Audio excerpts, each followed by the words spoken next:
What's up? I'm travel photographer Brendan Vanson of brendansadventures.com, and I'm just outside the town of Zhangye at the Danxia, or the Rainbow Mountains, and this is Getting the Shot. Let's do it. So this is an episode of Getting the Shot, and in this style of episode I take you through the process of getting an image from start to finish, from the process of scouting right to the editing at the end. And here at the Rainbow Mountains it is colorful, as you can see. If I got any shot that's anything like any of those, I would be stoked about it. So we're here, it's about 5:30, sunset's at about 8:30. We're gonna do some scouting, and then we're gonna shoot right before sunset and just after sunset during the golden hour, and hopefully we get some cool images. It's a colorful place. I've got my most colorful shirt on, and I'm stoked about this. Let's go.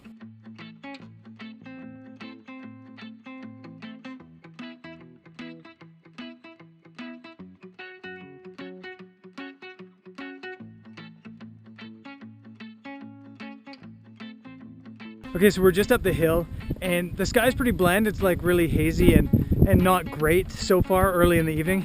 So I'm going to show you how to shoot a shot without using any sky, and the best way to do that is to zoom in and focus on the details. So I found a cool winding road back there, and I'm going to focus on that road and maybe add a little bit of a sky, but just use that road to create some leading lines. Sorry, I'm out of breath here.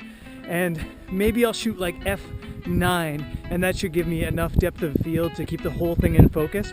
And then we'll take that image back and I'll show you how to process it. But first, let's do some exploring and see if we see another image later in the day.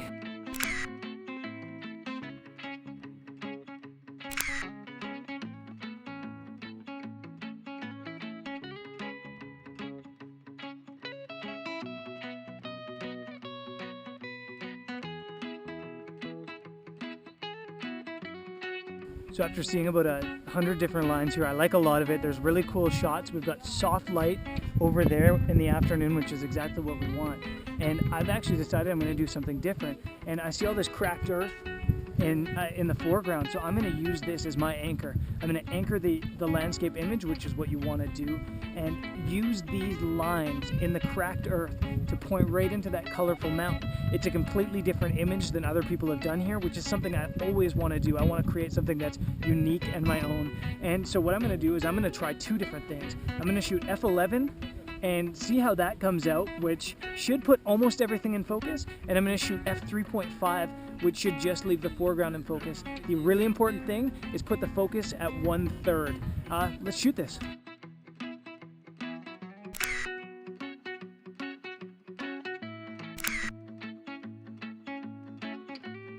So I'm really happy with how I think that came out. Let's head home now that the sun's going down and they're kicking us out of this park, and see how this image turned out. I'll run you through the editing process as well. Okay, so I'm back in the digital darkroom, which is actually a hotel this time rather than the usual hostels. I'm living large for today.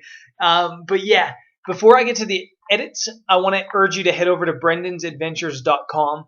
Scroll down to the sidebar here and you'll see this banner. Sign up for the newsletter there, for my newsletter, and you'll get a free subscription to my travel magazine, Vagabundo Magazine. It's worth it. There's lots of cool stuff. I promise you. Anyways, let's get over to the edits from Danxia, from the Rainbow Mountains. You can see these are all my images from yesterday. This cool road I showed you. This is one of the images I was going to show you how to edit. But the thing with it is the edit's really simple. It's just all I did was add contrast, really. I brought out the contrast to bring out the details and the color change. It was a bit orange here. So I'm not a huge fan of the image, but that road is so cool. So I'm going to show you how to edit the other images at the end of the night when the light was way better. But I'll just buzz through these images quick.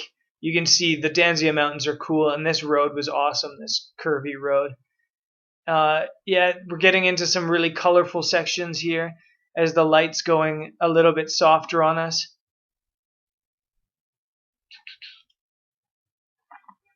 Let me make that a bit bigger. There we go.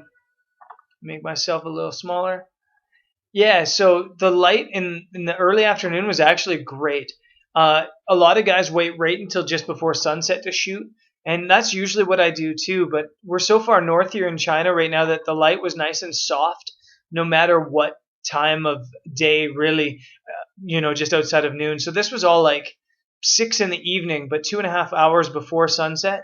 and the light was good, nice and soft, even light. And it wasn't perfect, but it was really close to perfect. You can see this is the cracked earth stuff. I come back and shoot this again once the sun's down even more to get it even more cool with more color. But yeah, just buzzing through the images. This is the light going down now. You can start to see the cool shadows and contrast in this mountain range, the Danxia Mountains, which were unreal. Check out all that color. Just really, really badass place. I really enjoyed it. And look at that. That's just, I mean, I didn't even edit this hard. I just, added a little bit of vibrance and a little bit of blacks, and I've got all this color. It's just amazing place. If you get up to Zhangye, China, you have to go there. Look at this stuff. And that's easy to shoot. Really nice afternoon light. Anyways, let's get down to these images that I'm going to show you how to edit that I promised you.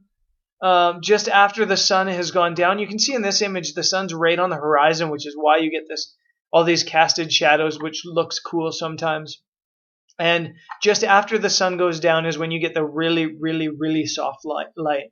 So this is the first image I'll show you how to edit. And this is one of my favorites. I talk all the time about needing an anchor in your landscape shots. I use this line as my anchor, and it leads into the image. And you've got all these leading lines here, so it's really cool. But this is the edit.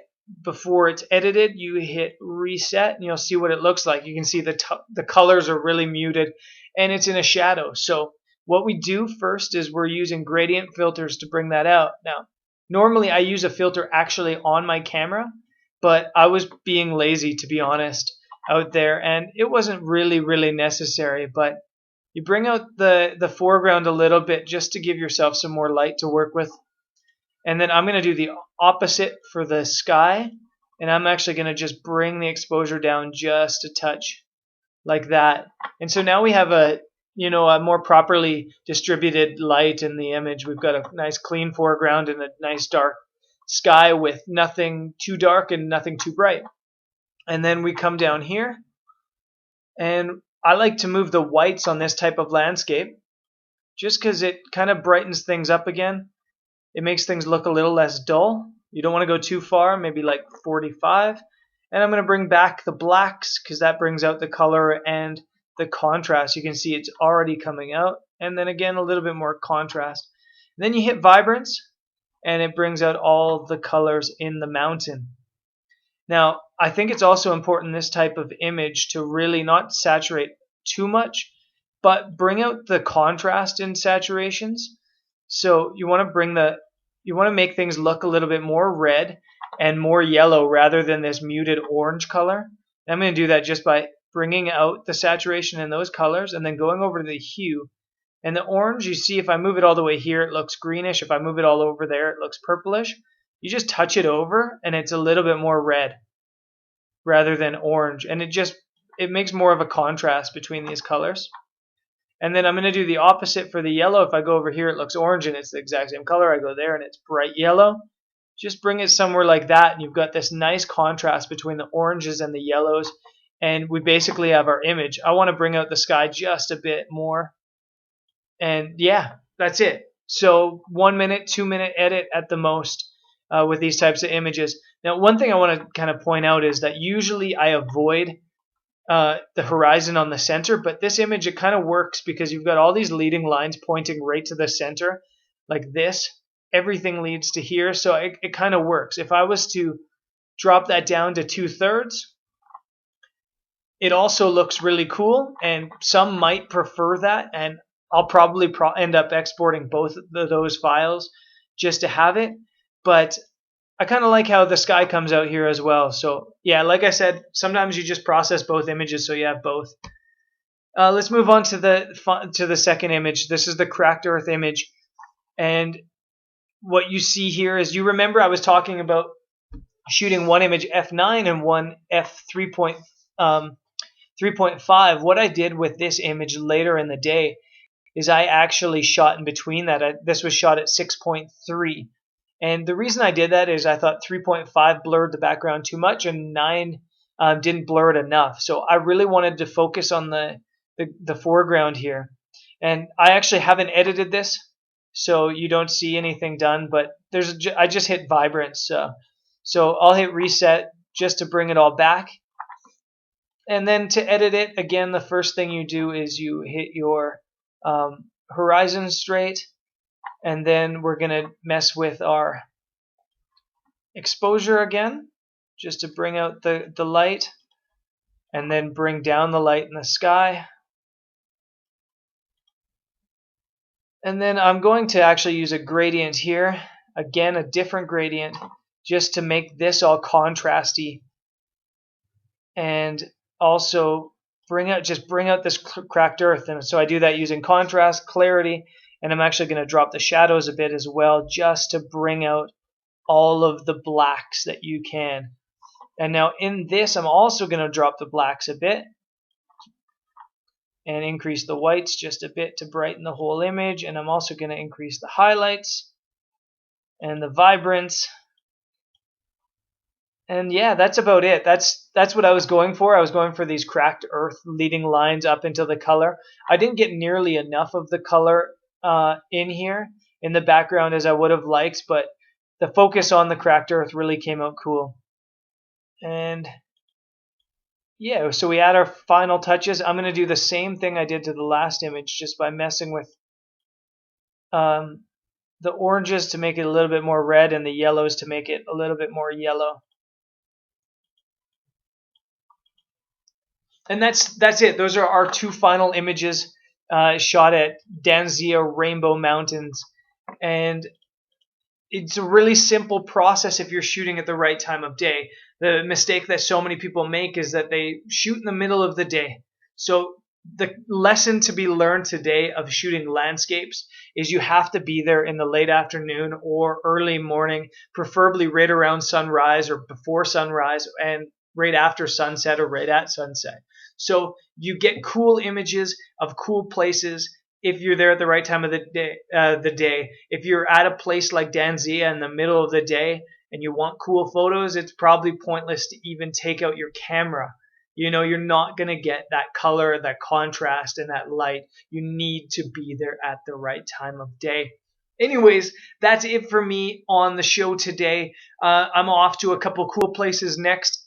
And soon I'll be in Mongolia, which is really cool. So I hope you stick around. I hope you subscribe to this channel so that you get to see these cool places we're heading. There's lots of on-location stuff, maybe some travel photography critiques, and some more getting the shot information coming your way. I'll catch you next time.